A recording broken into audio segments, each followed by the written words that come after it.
Hey there, everyone. With Classic WoW just around the corner in 2019 here, I think actually in the summer is when they announced it'll be coming out. Figured it'd be kind of fun to come out with a video here of a bunch of stuff, just a bunch of random facts about Vanilla WoW, Classic WoW that some people might not remember, or maybe you've never played Vanilla WoW and you don't know what the game was like back then.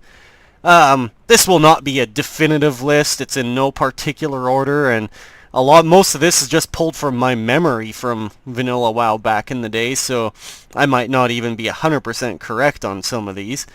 And also, with the patch cycle that they've chosen to launch Classic WoW servers, some of these facts actually might be out of date now, just irrelevant. Like, say the 5-minute pally buffs that became 15 minutes and then half an hour eventually. Yeah, I don't remember which patch cycles a bunch of this changed on, but yeah, here we go. Let's just start listing off a bunch of random stuff about Vanilla WoW in case you are interested. Anyways, let's get started here. Gear. It was actually kind of hard to get. Yeah, you could go to some vendors and buy straight up gray or white gear, but gearing up was a little difficult, and there were many of your slots that would actually remain unfilled for half your leveling. If I recall, helmets, I don't think you were supposed to get your first helmet till about level 20? I can't remember, but I'm thinking necklaces at level 30. Maybe even rings were around level 15 or something. I can't remember exactly, but yeah, your gear slots did not fill out that fast, and for the most part, you were leveling up with white gear, and if you got a green piece of equipment, it was usually a larger quest chain that might have rewarded it near the start of the game, at least, you know. Another thing, you were actually weaker than a lot of the mobs you faced. A standard basic mob that you could find dozens of in an area might actually be your equal match, or you're better in some of the zones that you'd fight in. Look in Westfall, like the Defias Pillagers in Moonbrook. Some of them were pretty notorious for kicking the crap out of your character. And then don't get me started on elites and whatnot. This game kind of almost required you to join groups just to go do some quests. Yeah, like when you start off, that's one thing I really liked about Vanilla WoW. Right now in WoW, you are basically a big grand hero who everyone looks up to and calls on to save the day and whatnot, but when you first started your character in Vanilla WoW, you're pretty much a nobody. You are basically just like somebody who decided one day, I'm going to go out there and be an adventurer, and you didn't know squat about it, and you kind of had to learn the hard way.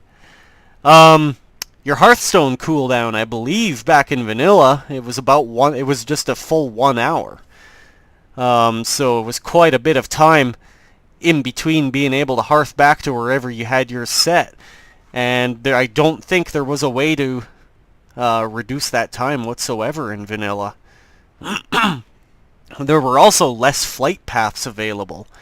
You had like just one in many of the zones. I think like Duskwood, say, for the Alliance, I think the absolute only flight path was in the town. Was in Darkshire, if I recall that's the name. You actually had to explore the world.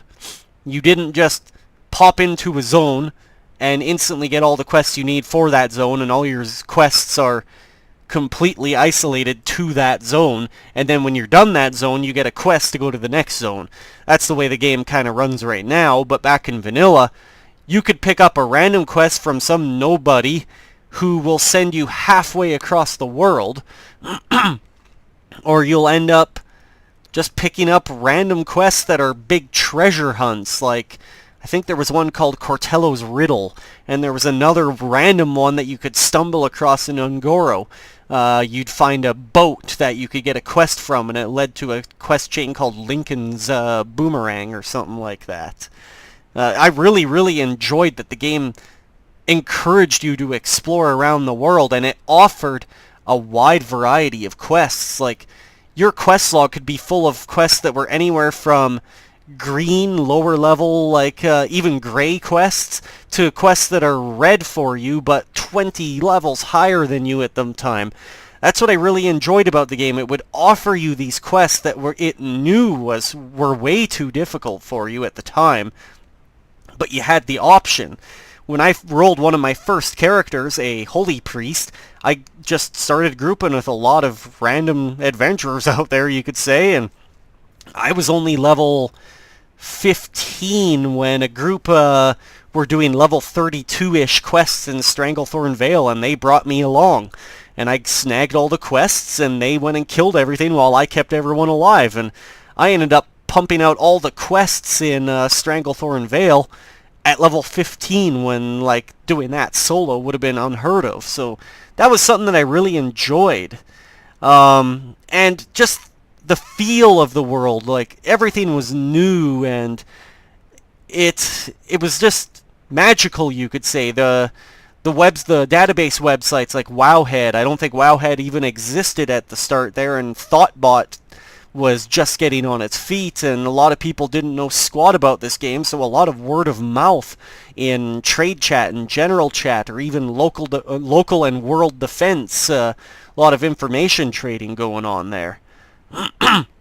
Speaking of exploring, there were treasure chests to be found absolutely everywhere. Like, I know that's the case right now in, like, Legion and BFA. There you can find these random chests everywhere with your war resources and whatnot. But back in the day, you could find a pretty decent treasure chest out in the world somewhere that would contain usually potions and maybe one or two pieces of equipment, usually a green one in there perhaps if you were lucky, and just a lot of neat stuff, including maybe even a recipe if you were very lucky for something, like maybe a cooking recipe or something. Your mounts. You didn't get your first mount till you were level 40, and that was your 60% mount. Then level 60 is when you could get your 100% mount. Unless, of course, you were a shaman or a druid, where you could get your travel and ghost wolf forms early. But yeah, you had to walk everywhere, especially with the lack of flight paths. You were forced to get out there and experience the world. Your player's name carried a reputation. A lot of people on the server I played on, and still play on to this day, Elder Thalos, US Realms, back in the day in vanilla, a lot of people, your name would carry a reputation based on either like your skill or just what kind of attitude you had, or if you were, well, I hate to say, a loot ninja. If you were a loot ninja, word got out pretty quick that no one would accept you into their guild. And if you had a reputation as like a great healer, but you weren't in, say, a full-time raiding guild, and you were just, say, freelance, then you might get invited to a whole heck of a lot of raids and stuff. And of course, I'm sure you got spammed with guild invites then and whatnot. But yeah, I really enjoyed how there was a community in the game. Everybody came together to help each other. If there was some big raid going on to, say, go kill Kazakh out in the Blasted Lands, then word would get out and a whole bunch of people would head out there. Oh no, the Horde are raiding such and such city. Let's go kick the crap out of them. We got to defend our faction. That's another thing, faction pride. People really, really cared about their faction back then. If Horde were camping a city, or Alliance were camping a city, like I know the Alliance liked to raid Crossroads quite a bit, then each faction would go to defend their pride and their property and just have a good old-fashioned kick the crap out of each other, especially Taran Mill and South Shore. Crowd control. That's a requirement, basically.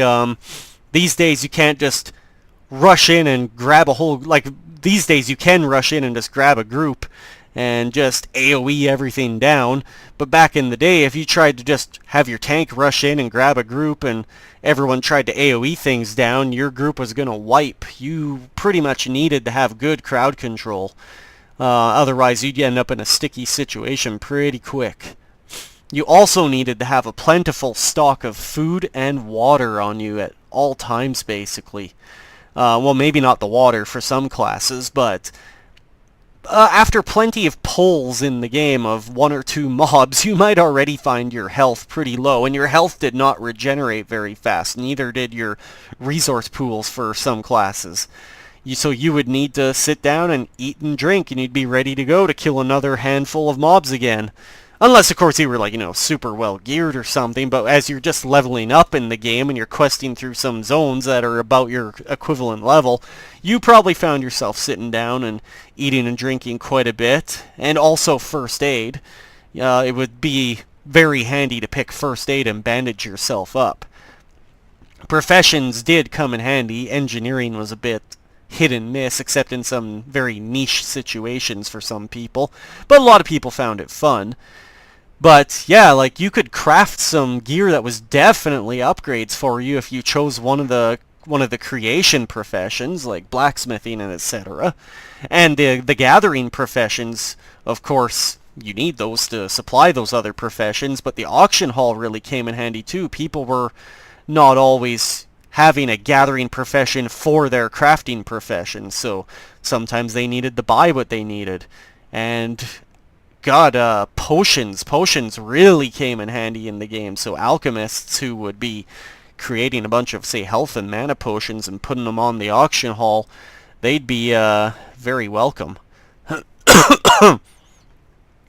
Gold was pretty hard to come by in the game. My level 40 mount, I wasn't able to purchase until I was about level 52, and by the time I was able to purchase my level 60 100% speed mount, I think I'd been level 60 for a few months, actually. I had been in a hardcore raiding guild, and I didn't really have too much time to head out there and just farm up some gold or sell stuff on the auction hall. I didn't do too much of that, so that's why it took me so long. But yeah, like, just get used to not being able to pull in gold that fast unless, you're really, really trying. If you're just playing the game casually, you're probably going to be broke. There were a few class quests that were pretty decent. The big ones, like the Priest Benediction Anathema quest chain, the epic the epic changing staff. Then there was the Hunters, Rockdalar and Lockdalar. Both of those quests, the Priest and Hunter ones, started in Molten Core, and those quest chains and the quality of those weapons, they may as well have been legendaries. But every class had their own class quests.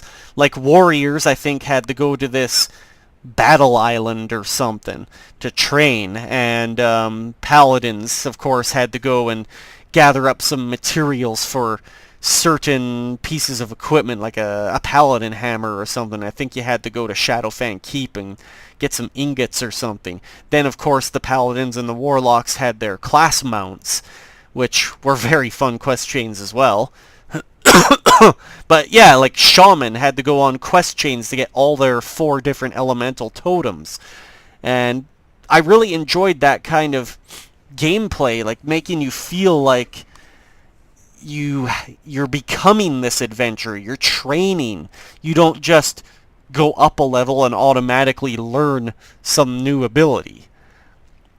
Also, I really enjoyed that back in the day, Blizzard used to keep track of the deadliest mobs in the game, and people will have a bunch of fun going to maybe even raid if they have to, Hogger in the Alliance there, and then there'll be Baron's chat, of course, and people asking for the location of Mankrik's wife, etc.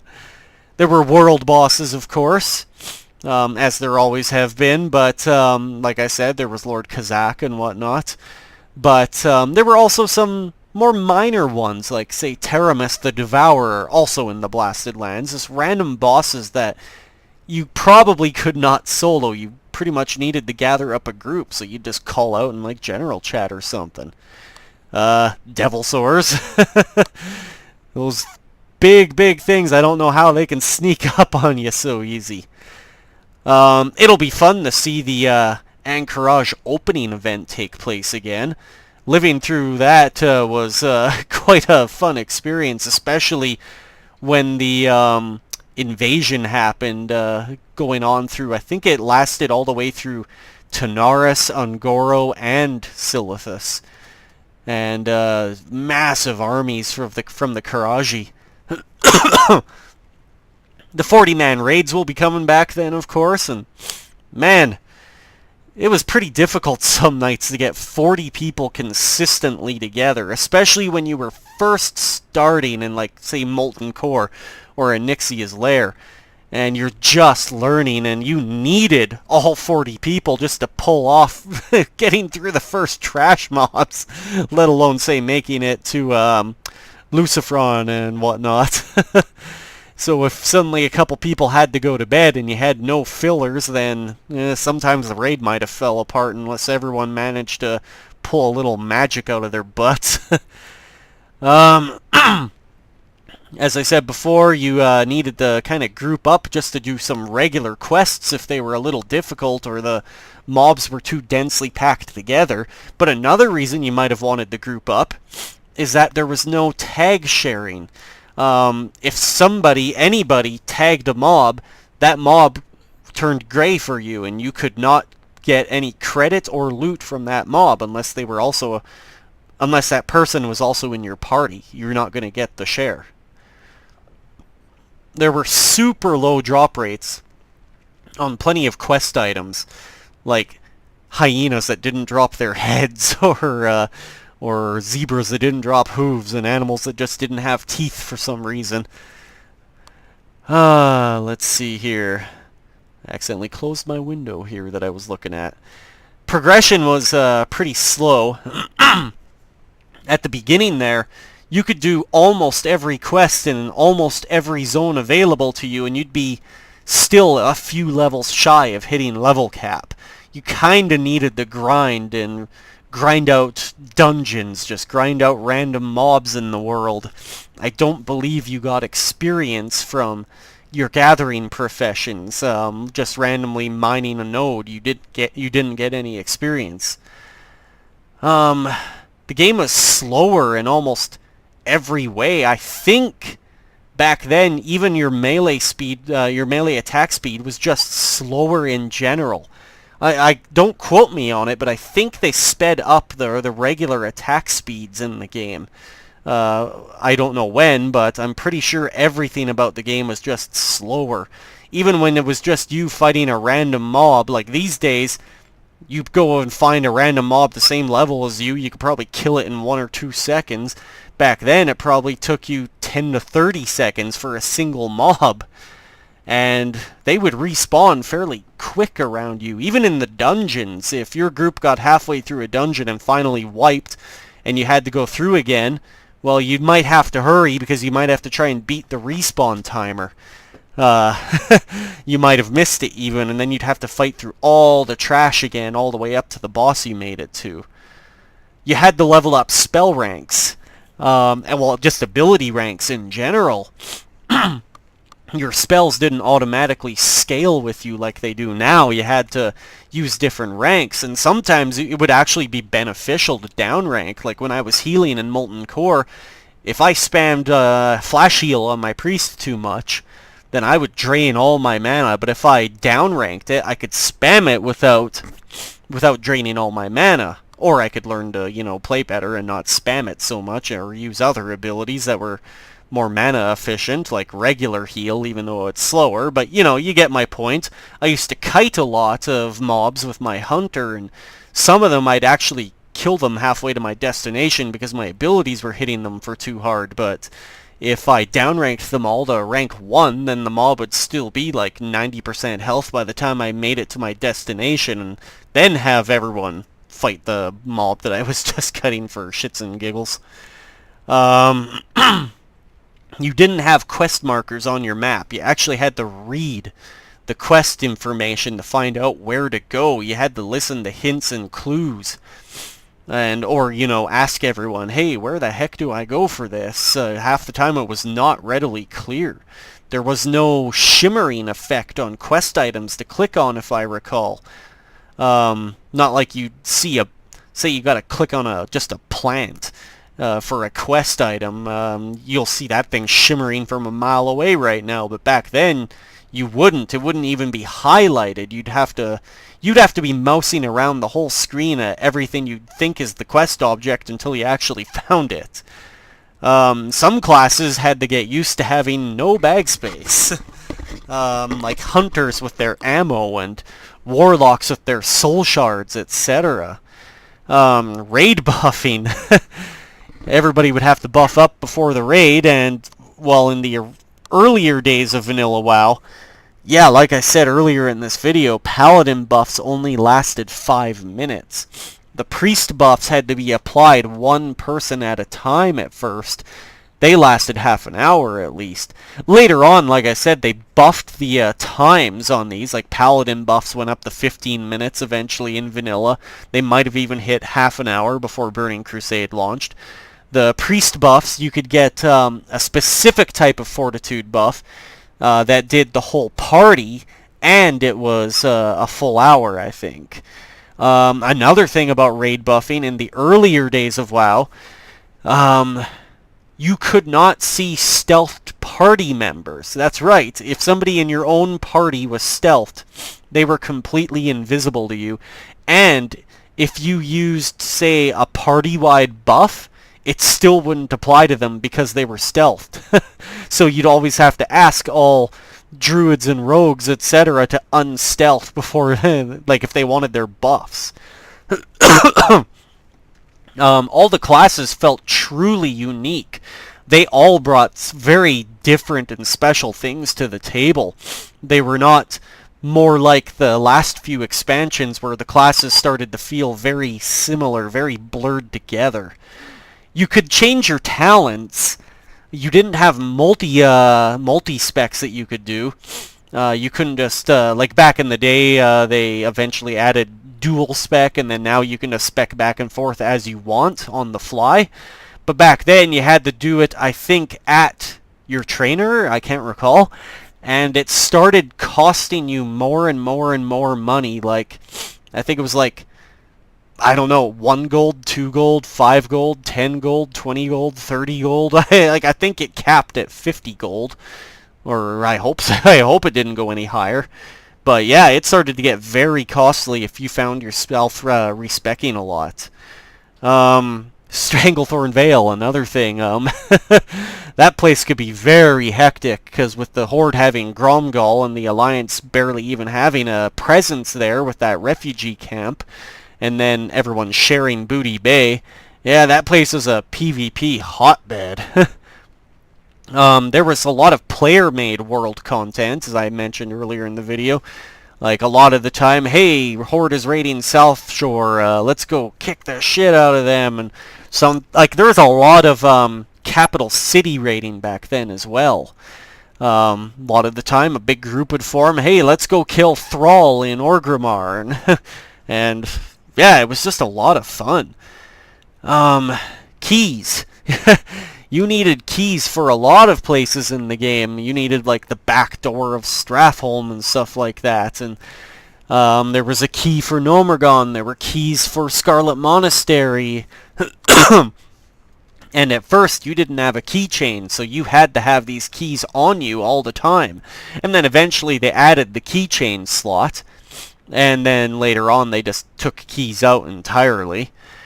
Your mounts as well. Your mounts actually took up inventory space. You didn't learn them, and then they disappeared into your learned inventory. If you wanted to ride a certain mount, you made sure you had it in your bag. If you didn't want to ride a certain mount anymore, you banked it, I guess. You needed attunements just to get into half these places. Like Molten Core, you had to go on this attunement run through Blackrock Depths and such. And the attunements only got worse once Burning Crusade hit. Holy, like some of those attunements to get into some of the later raids were quite insane what you had to go through. Weapon skills. You needed to actually have skills to use weapons. Like if you were a warrior and you've done nothing but level up with sword, great, you can use a sword just fine. But let's say an axe dropped and it's a bigger upgrade to your sword and you go to use it, well, you'll probably find yourself missing every single attack you make for quite a while because you're starting off at skill level 1 with those axes. And I believe the skill level mainly affected your hit chance. I don't know if it affected damage, I can't recall, but yeah, if you got a brand new upgrade in a raid or something, or just in a regular dungeon, you probably couldn't switch to it right away. You'd have to go and level up your weapon skill by just using it against random low-level mobs once you were done the dungeon or raid. Old Alterac Valley. Oh man, that place was a doozy. It could take... it could take... I'm not kidding here. It could sometimes take a few days to finish one single round of Alterac Valley because there was no way of definitively ending it quickly. There wasn't the reinforcement meter and whatnot. There were an unlimited number of deaths you could have in there.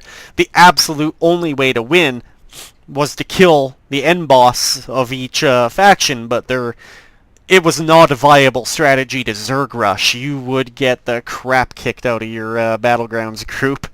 You had to work your way through, and there were tons of...